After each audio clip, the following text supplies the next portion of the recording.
A continuación vamos a escuchar a Betsy Rueda.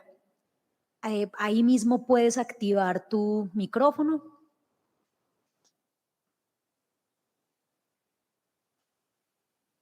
Perdón, pasa por favor aquí adelante al atril. Entonces a continuación lo que hacemos es que en los atriles, por favor.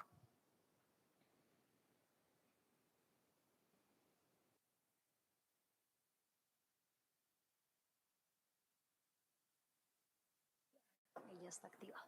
Sí, súbete.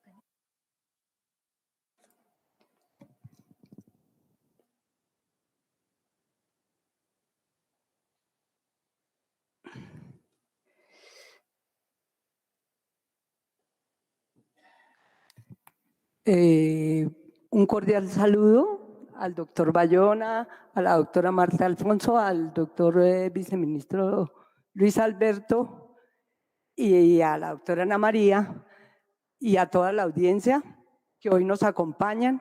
Creo que esta audiencia y todas las audiencias que se han venido haciendo a lo largo y ancho del país son muy importantes para quitar los mitos que vienen dejando los medios de comunicación. Quiero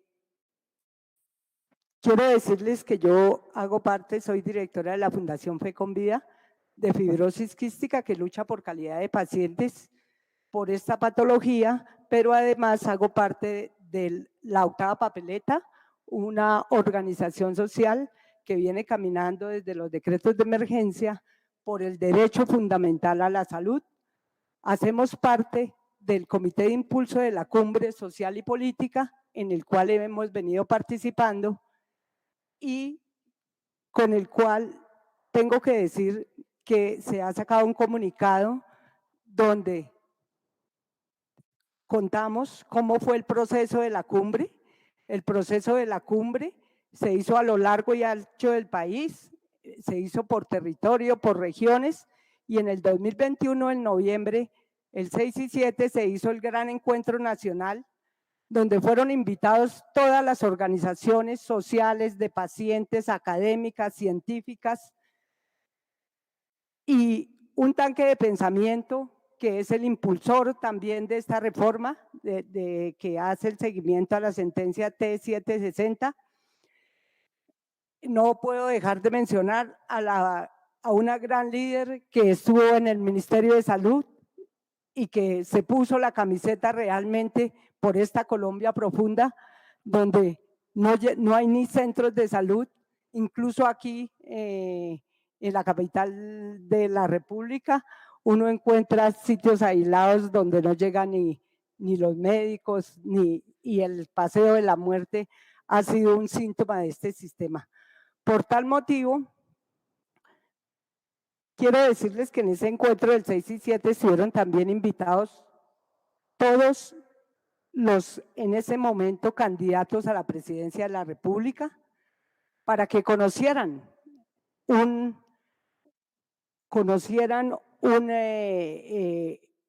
documento que había salido del encuentro que tuvimos el 6 y 7, donde se recogieron todos los puntos de vista, todo lo que quería nutrir la academia, las sociedades científicas, las estudiantiles, las organizaciones sociales, para que conocieran y hicieran un debate si acogían esto para su presidencia, y el único que la acogió fue el doctor Gustavo Petro, la doctora Francia Márquez y el doctor Camilo Romero. También asistió a ese encuentro el doctor, no recuerdo, conservador, Luis, no se me acuerda cómo se llama el doctor, Enrique Gómez. Él asistió. Hubo un debate muy, muy importante, pero realmente los principios y el articulado que se muestra en esta reforma que hoy celebramos, que ya haya pasado un primer debate, cuando todavía la doctora Carolina estaba en la Comisión Séptima de la Cámara y luego en la plenaria, donde hoy seguimos como cumbre acompañando esta reforma. Lo que el doctor Bayona ilustró es un caso patético. Hoy yo vengo a decirles otro caso. Vengo a decirles que hay una niña de 23 años que se está muriendo porque Famisanar, hace 2 años le diagnosticaron un cáncer de tiroides y en las autorizaciones, en la divagación de los exámenes, la niña hoy le dicen que está desahuciada.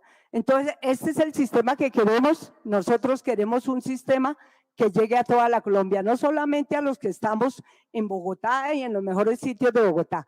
Queremos que llegue a todas y todos los habitantes de este territorio.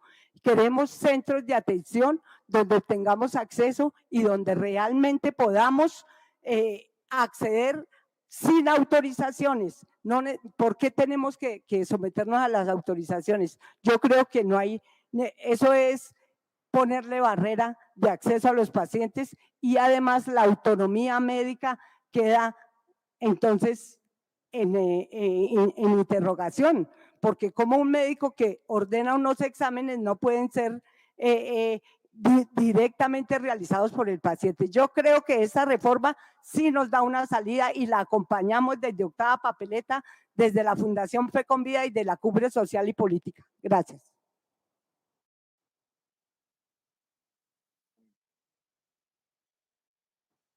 Gracias, señora Betsy. A continuación, vamos a escuchar al doctor Francisco Castellanos, director de la organización Defensa del Paciente. ¿Podemos usar los dos atriles para los intervinientes? Doctor Francisco, ¿será? Ah, ya lo vi. Estaba acá cerquitica. Bienvenido, doctor Francisco. Se alista, tan pronto termine el doctor Francisco, el señor Jorge Romero, por favor.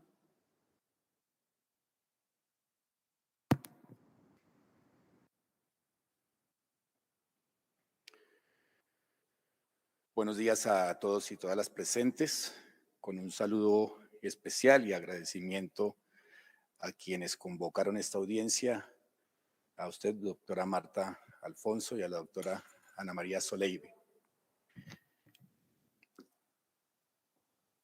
Durante cerca de 12 años hemos trabajado constantemente en la promoción y defensa del derecho a la salud en Colombia, desde la Organización para la Defensa del Paciente, un movimiento social que ha nacido justamente de las necesidades insatisfechas en salud de la población dentro del territorio nacional.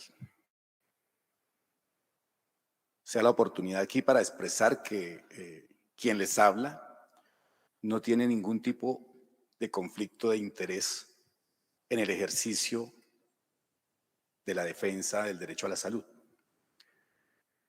Esto es, no recibimos recursos de ningún tipo de empresa del sector farmacéutico o de las EPS.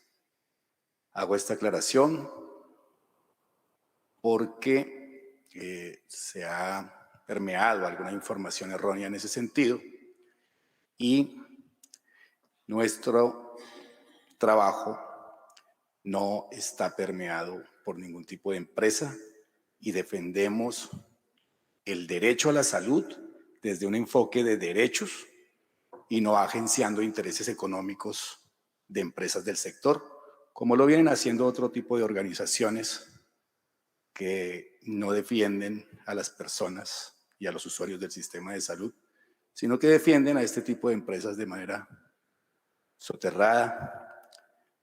Y he querido hacer esa precisión antes de comenzar. He pedido el favor de que proyectemos un video de 1 minuto en el que quisiera transmitir la voz de los usuarios, y también quiero aclarar eso. Aquí no viene a hablar Francisco Castellanos. Aquí este servidor viene a expresar y a multiplicar y a visibilizar la voz de los usuarios y de las usuarias del sistema de salud a lo ancho y largo del territorio nacional. Diariamente recibimos cientos de quejas, de casos, en donde se presentan ese tipo de barreras, tanto administrativas como de control de gasto, que enunciaba muy bien el doctor Hernán Bayona en su intervención. Y entonces quisiera que pudiéramos proyectar el video, por favor.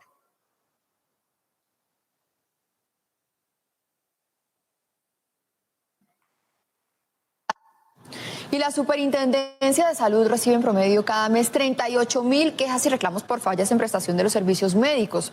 Los pacientes aseguran que deben enfrentar nuevas barreras para acceder a los procedimientos y tratamientos. La Supersalud recibe en promedio cada día 1.275 quejas de los usuarios por falta de acceso a los servicios en salud. La Organización Defensa del Paciente denuncia nuevas barreras fraudulentas del sistema de salud para negar servicios. Las diferentes EPS vienen prediseñando unas maniobras que consideramos fraudulentas. No hay agenda, no hay agenda, no hay agenda. Y obviamente el usuario queda siempre sin atención oportuna. No hay existencia del medicamento, el sistema está caído, no tienen convenio o que la plataforma MiPres no figura en los códigos de los procedimientos son otros de los argumentos que entregan a los pacientes las EPS. Con MiPres le están diciendo a los pacientes que el aplicativo no ha autorizado determinada entrega de determinado procedimiento. Lleva 3 meses por una cita y todavía no se la dan. Los pacientes piden a la Supersalud sanciones más drásticas para evitar estas prácticas. Gracias. Quisiera hacer la aclaración que este video se publicó en ese noticiero hace 4 años y que la dinámica hoy sigue siendo la misma. Siempre los pacientes están encontrando barreras. Siempre hay demoras, dilaciones injustificadas para atender a los pacientes, no reciben atención oportuna. En muchas ocasiones entendemos que los pacientes viven en zonas dispersas y alejadas y esto constituye una barrera geográfica y de transporte, pero es que es absolutamente inadmisible que pasen meses o años y las personas tengan que esperar por atención y se mueren esperando atención realmente. Entonces, nosotros sí queremos hacer énfasis en que el país requiere una reforma en salud que elimine ese tipo de barreras administrativas, que permita a los usuarios recibir una atención más digna, oportuna y ojalá que pudiera llegar a ser preventivo y retrasar la aparición de enfermedades e incluso salvar vidas. Para lo que está diseñado un sistema de salud es para eso. Y la ética y la autonomía médica deberían enfocarse en ello. Tristemente hoy también vemos cómo el sistema de salud constriñe la autonomía médica. A los médicos se les prohíbe desde las EPS y desde las IPS que formulen determinados medicamentos o autoricen determinados exámenes porque son muy costosos. Y entonces prima la costoefectividad sobre la vida y la salud de las personas. No podemos seguir en Colombia sosteniendo un sistema de salud que se enfoque en el negocio. Debemos tener un sistema de salud que se enfoque en la gente, que se enfoque en la persona que requiere atención, que se enfoque en el núcleo social, en la familia de ese paciente, porque pues recordemos que casos como el que el doctor Hernán Bayona nos mostraba del señor que muere por cáncer, un hombre joven, pues deja unos huérfanos y una viuda, y eso también genera una descomposición social. Entonces no es solamente contener el gasto y mostrar en algunos medios económicos la baja rentabilidad aparente de las EPS, pero si tuvieran tan baja rentabilidad, ¿por qué persisten en quedarse en el negocio? Es una pregunta que nos hacemos. Por último, y sé que queda poco tiempo, quisiera hacer una petición a la Cámara de Representantes y es expresar la preocupación de millones de pacientes en Colombia que hoy tienen un fallo de tutela a su favor. Y la preocupación es que de pasar la reforma a la salud, no existe dentro del articulado propuesto un artículo que defina qué sucedería con esos fallos de tutela. Entonces, muy respetuosamente le solicitamos a la representante Marta Alfonso, ya le enviamos hace algún tiempo la solicitud escrita y formal, que dentro del articulado se pueda incluir un artículo que declare sucesoras procesales de esos fallos de tutela a favor de los pacientes a las entidades que hagan las veces de las actuales EPS. Muchas gracias. Muchas gracias, doctor Francisco. Creo que es una petición que tal vez no hemos revisado. Ya coordinamos contigo para que nos la entregues vía WhatsApp y por supuesto la revisamos porque es un tema que no puede quedar discrecional dentro de la reforma. Así que ya lo conversamos, doctor. A continuación vamos a escuchar a Jorge Romero.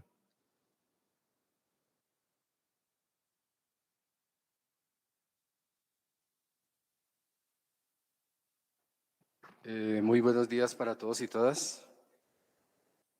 Mi nombre es Jorge Romero, soy el presidente de la comunidad organizada del Espacio de los Jueves en Salud, un espacio que lleva 25 años en la temática y la problemática de la salud a nivel Bogotá.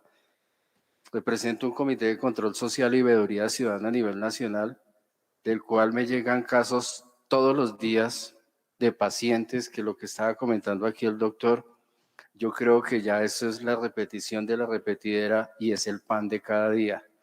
Las EPS no cumplen con sus obligaciones, no cumplen con lo que ese es el aseguramiento que tienen que brindarle a los pacientes. La semana pasada un paciente que tuvo un accidente, se cayó en un accidente casero en la casa, se fracturó la cadera. Duró 2 meses en el Hospital Departamental del Valle. Se estaba solicitando la revisión para Bogotá. La EPS nunca la hizo y el paciente falleció. Paciente de 55 años y falleció. La gran mayoría de quejas que me llegan de todo el país son de la nueva EPS. Y lo que hemos dicho acá ya en repetidas ocasiones, las EPS es una barrera de acceso más para los usuarios.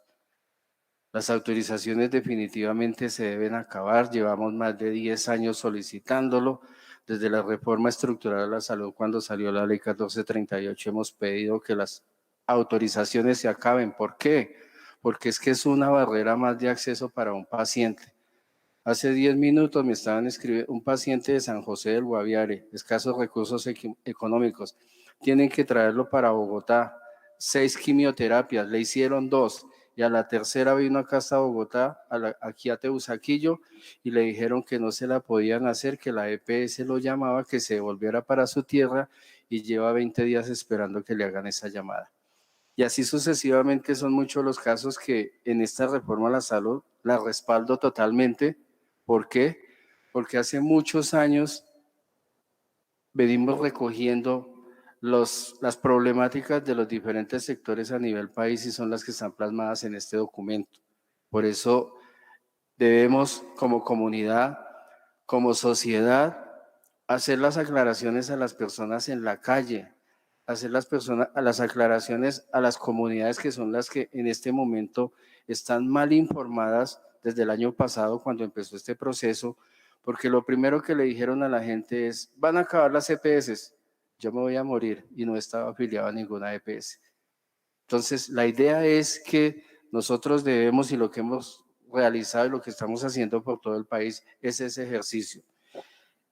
A los médicos, con todo el respeto del mundo, les voy a sugerir que utilicen su autonomía médica que quedó plasmada en la Ley Estatutaria de la Salud 1751 del 2015. Pero el médico, lo que decían acá, ya lo hemos dicho N veces, tiene que esperar hasta que la EPS no le haga el guiño, sino que firme una autorización, porque si el médico hace un procedimiento sin que la EPS lo autorice, el responsable es el médico y le toca pagar de sus propios recursos económicos. Llevo muchos años diciéndolo que aquí en este país el problema de la salud no es de plata, el problema de la salud es de la mala administración, o sino que alguien nos diga de todos los recursos económicos de la salud que se han perdido, ¿cuántas personas están detenidas? ¿Cuántas personas hay en la cárcel? ¿Quién está pagando por esa plata? Cuando se hizo la reforma, la ley 1751, en ese momento se hablaba de 10 billones Ahorita las cifras son más escandalosas. Pregunta, ¿quién ha respondido? ¿Cuántos hay detenidos? ¿Sí? Entonces, en ese orden de ideas, y ojalá que en la reforma estructural a la salud, porque está muy pasajero, doctora Marta Alfonso, es que se fortalezca el control social y las veedurías ciudadanas en todo el país, que se le dé más herramientas a este control social que nosotros ejercemos.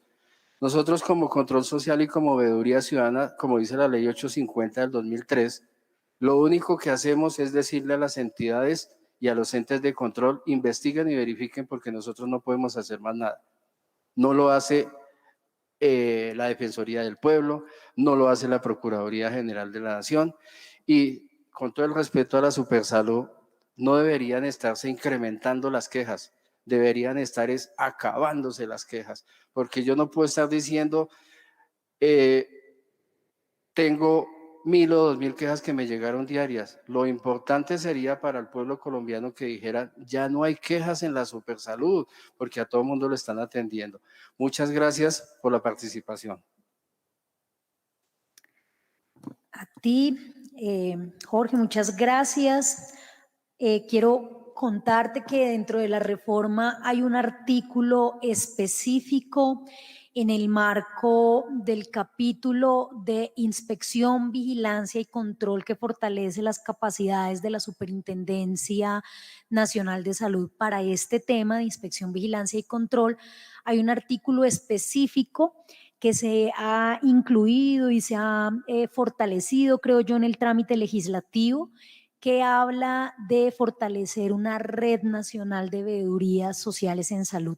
Así que yo creo que con la reforma se fortalece tu petición, conforme a ella habrá un componente mucho más fuerte de participación ciudadana en el sistema, pero sobre todo una mayor atención y fortalecimiento a las veedurías. Así que esperamos que con la aprobación de la reforma esto se logre y por supuesto atentos y atentas a cómo podemos mejorar esos artículos si todavía les hace falta. Muchas gracias, Jorge, por tu intervención.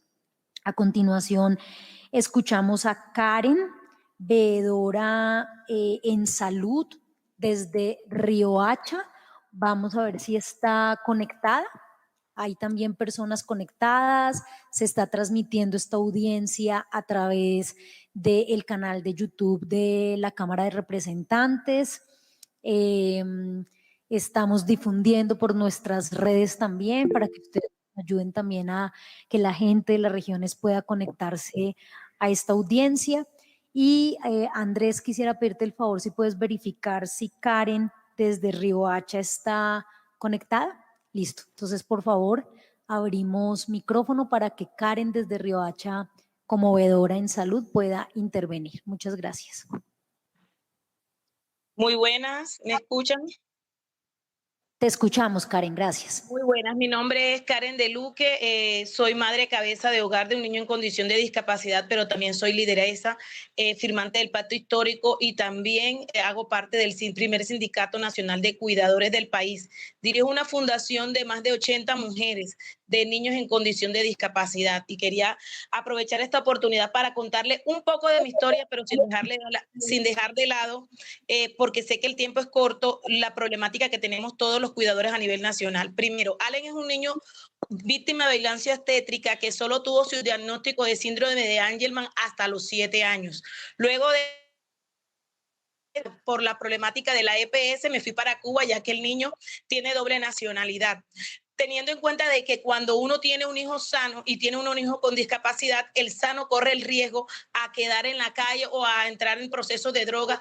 Me devolví a Colombia, me lo llevé para Venezuela y estando en Venezuela, pues todo estuvo bien hasta el momento que se puso la problemática de Venezuela. Regresé a Colombia, enfrenté la problemática de la EPS. Había hecho un gran trabajo desde mi liderazgo con la Defensoría del Pueblo, pero al mismo tiempo trabajando para luchar por los derechos de mi hijo. Hasta el día 18 de abril del año presente, donde yo decidí hacer un video en redes sociales donde hablaba y apoyaba la reforma de salud. Algo que parece ser, no voy a asegurar, que la EPS se ofendió y decidió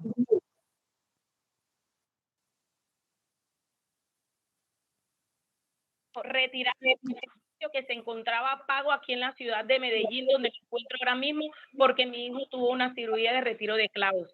Esta situación se había dado que se había llegado a un acuerdo por una vía de hecho, la cual habíamos organizado para lograr que el niño tuviera terapias de Waldorf, luego pasaba a cirugía y luego terapia de rehabilitación postoperatoria. Pero resulta de que el 20 de abril me quitan todo, luego me crean una junta médica que se inventaron en la EPS, de lo cual todo lo que estoy diciendo tengo soportes, documentos, y la EPS decide retirarme el servicio, es decir, que la junta de Waldorf era educativa, algo que es totalmente falso. Asimismo, después me querían hacer firmar un documento donde yo renunciaba a lo que los médicos de Medellín habían dicho y yo tenía que aceptar todo lo que dijeran los médicos en Barranquilla. Luego me adulteraron una autorización médica creando. El niño tenía una junta de sedestación para su silla de ruedas. Ellos crearon una autorización que decía caso paciente para que hubieran dos juntas en esta junta de rehabilitación poder retirarle todos los tratamientos.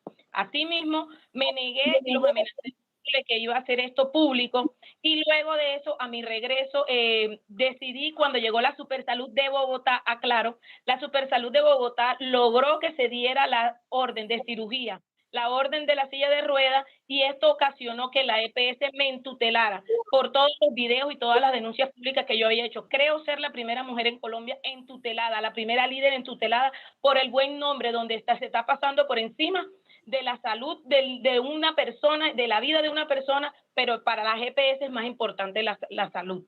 Hay que dejar claro de que me he sentido amedrentada, me he sentido humillada, me he sentido en estado depresivo por toda esta situación. Y este caso es uno de los miles de casos que estamos viviendo a raíz de la reforma de salud. ¿Qué pasa? Que como las EPS se sienten atrapadas en el sistema porque saben que viene un cambio, esto está generando de que las madres cuidadoras de personas dependientes estemos pasando por una situación de crisis impresionante. Madres que tienen un daño en la columna, tienen mil necesidades. Esto ha ocasionado que estas madres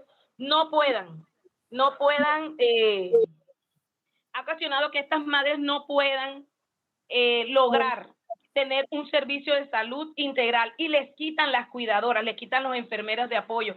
Hay que dejar claro que las GPS nos tienen esclavizados literalmente a los cuidadores de personas dependientes. ¿Por qué esclavizados? Debemos hacer filas de 4 horas para erradicar historias clínicas, luego 4 horas más para recibir medicamentos, luego la negativa del medicamento. El daño que se está ocasionando es totalmente grande y no contamos con el apoyo de la Supersalud, lo digo directamente y espero que quede.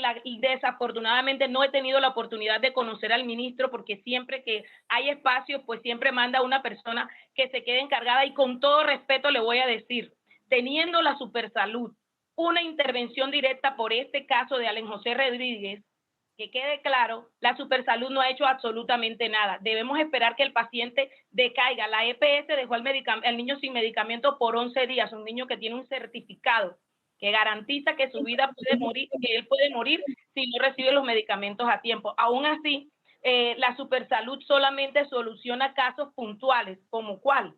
Si le falta el medicamento, le hace el seguimiento, la EPS, aunque lo entregue tarde, le dice que ya se lo entregó, y la Supersalud le importa muy poco ser veedor de que de verdad se haya entregado al tiempo el producto. Solamente le interesa cerrar su ciclo de decir, cumplimos, hicimos que la EPS le entregara, pero no nos estamos dando cuenta de que sería mejor hacer un acto de contingencia donde después de 3 quejas de un caso como los que se están presentando en el país, ya la Supersalud hiciera su trabajo de hacer una intervención directa sin ser solicitada por el paciente. Asimismo, decirles de que el IPS está cumpliendo. ¿Sí? Karen, por favor, ya estás sobre el tiempo, un poquito pasada, te dimos unos minuticos de más. Y solamente le puedo decir de que necesitamos de que también se tengan en cuenta un grupo de mujeres que somos las cuidadoras y hombres, que ahí encuentran una persona que está hoy en nombre de nosotras hablando, porque dentro de la reforma de salud también debe existir un espacio para que entre el tema de la protección de la salud y de la integridad del cuidador, que hasta la fecha solamente ha sido un esclavo de las EPS y ha sido olvidado por el Estado del gobierno. Gracias. Muchas gracias, Karen. Un caso muy dramático y sobre todo es increíble que además de todas las barreras y problemas que ha tenido el niño para acceder a los servicios de salud, además es una cuidadora entutelada por su EPS en razón a afectar su buen nombre. Creo que es un caso complejo, por eso le invitamos a esta audiencia, pues para que no se diga que la reforma es caprichosa y que miente, que hay supuestos, sino no, acá hay casos concretos de carne y hueso y no son uno ni dos, son cientos de casos los que tenemos y que nos impulsan a apoyar esta reforma a la salud.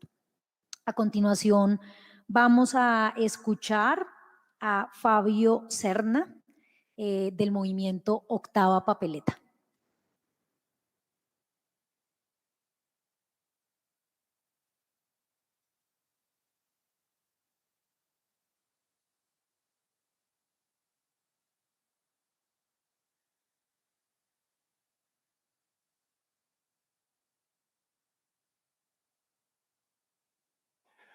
Muy buenos días a todas y a todos.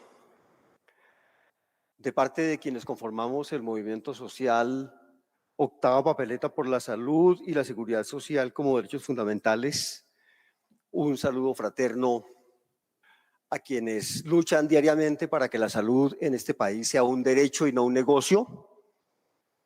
Saludamos a quienes están en la mesa, señora representante, doctores, a la senadora Aida Bello. Inicialmente quiero compartirles una comunicación que desde diferentes organizaciones sociales y en el marco de 3 audiencias públicas sobre la reforma a la salud, estamos promoviendo desde el 22 de abril. Sogamoso, 22 de abril de 2023, carta al Congreso de la República. Los firmantes de la presente manifestamos públicamente nuestro respaldo incondicional a la reforma al sistema de salud que está siendo impulsada por el gobierno del presidente Gustavo Petro y liderada por la ministra de Salud y Protección Social, doctora Carolina Corcho Mejía. En ese momento ella aún era ministra. Porque el país avanzará significativamente en la garantía del derecho fundamental a la salud a partir de los pilares en que se fundamenta. Priorizar la vida saludable y digna desde un modelo de promoción de la salud y prevención y predicción de la enfermedad, interviniendo los determinantes sociales históricamente dejados de lado en nuestro país. Recuperar los recursos públicos para garantizar universalmente el derecho a la salud, eliminando innecesarios costos de intermediación. A la vez, blindar esos recursos de la voracidad de los corruptos. Dignificar el trabajo en salud y a quienes laboran en el sector. Fortalecer la infraestructura pública para, junto con los prestadores privados y mixtos, hacer posible una mejor atención en salud con calidad y oportunidad. Ejerciendo nuestra soberanía, consagrada en el artículo 3 de la Constitución Política de Colombia, demandamos de los congresistas aprobar esta reforma respetando el contenido con el que fue presentada. Porque de lo contrario, son reformas que no reforman, que no van a tener incidencia. Simplemente recordar la evolución del paseo de la muerte, por ejemplo. Cuando comenzó la ley 100, las quejas era que a las personas no las atendían en la EPS porque no tenían el carnet de afiliación. 30 años después, la queja es porque no los atienden, porque a pesar de tener el carnet de afiliación, las EPS no pagan a los prestadores y terminan los convenios, y en todos los casos el gran pagador, el costoso pagador, son los usuarios del sistema. En segundo lugar, si llamamos a la sinceridad, ¿qué es lo que está en juego? Está en juego una disputa entre negocio y derecho. La salud es una deuda histórica en este país. Antes de la ley 100 las cosas no estaban perfectas. No podemos defender un modelo que alcanzaba únicamente al 30% de la población en los mejores términos. Pero tener un modelo que ha incrementado notablemente el gasto público en salud, que maneja billonarios recursos, 90 billones de hoy en día, y que ha causado 5 veces más muertes evitables que el conflicto armado en Colombia en 60 años, es algo que tendría que cuestionar a todas y a todos. No es posible. Y entonces, ¿cuál es el costo de efectividad del que están hablando? ¿Dónde están esos colombianos y colombianas invisibilizados todos los días? De eso es que estamos hablando. Y finalmente, si no recuperamos la rectoría del Estado en los recursos públicos, con las debidas garantías, pues seguiremos alimentando el negocio.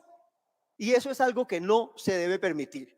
Llamamos entonces al Congreso, y en esta época preelectoral, a que asuma su responsabilidad, y nos llamamos a nosotros. Estos cambios no se hacen si nosotros como pueblo no presionamos a los que toman decisiones. Esto no se va a hacer gratis, porque las EPS y los que se negocian económica y políticamente del sistema van a seguir presionando, o para desvirtuar el contenido esencial de la reforma, o para no aprobarla, o para hundirla.